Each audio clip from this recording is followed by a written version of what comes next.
Түркістан облысы Ордабасы ауданының әкімі Өсербаев Әліпбек Шәріпбекұлы 2019 жылы ауданда атқарылған жұмыстарға байланысты есептік кездесуін өткізді.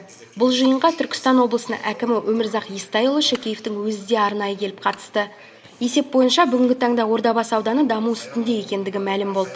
Аудан әкімі өз сөзінде биылғы жылы ауданның жалпы өңірлік өнімі 79,2 миллиард теңгені құрап, 2018 жылдан 117,3%-ға өскен.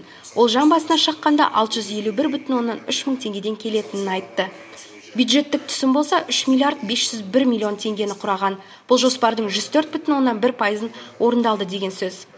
Инвестиция өз кезегінде ауданда 19 миллиард 217 миллион теңгені құрады.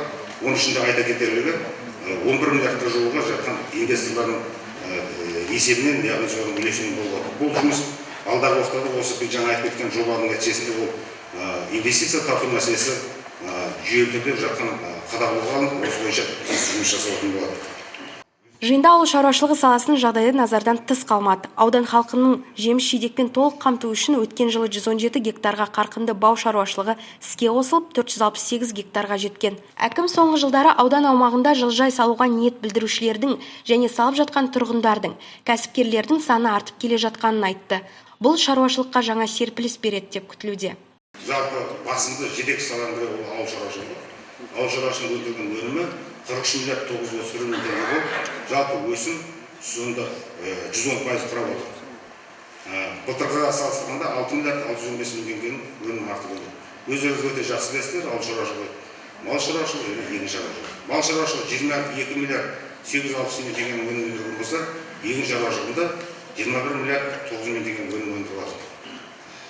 Кездесуге арнайы қатысқан Өмірзақ Естайұлы 3-ші мегаполистің іргесінде орналасқан Ордабасы ауданының экономикалық маңызын ерекше атап өтті. Оның айтуынша, осындай жаңа форматтағы кездесулерді барлық әкімдер өткізіп жатыр. Мақсаты халық мұңын тыңдап, шешу жолдарын қарастыру. Экономиканы алатын болсақ, бұл аудан өте шаруашылыққа да, өмір сүруге де өте ыңғайлы аудан, өздеріңіз жақсы білесіздер. Бірінші мынау біздің еліміздегі 3-ші мегаполис Шымкент қаласының іргесінде орналасқан. Демек, не өндірсе де, не жасаса да, оған нарық ашық деген сөз. Одан кейін күре жол, батыс Қытай, батыс Еуропа.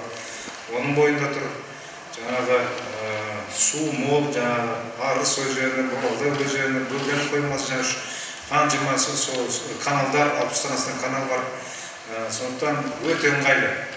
Бірақ біз сол баяғы қалыптасып қалған дәстүрмен сол баяғы дақылдарды өндіріп, әзір бір рывок жасауға әлі де кірісе алмай жатырмыз жөнінде. Соны мен былтырдан бері әкімдерді жинап, 2-3 рет семинар өткіздім, жаңа әкімнің өзі де таблицадан көрсетті ғой.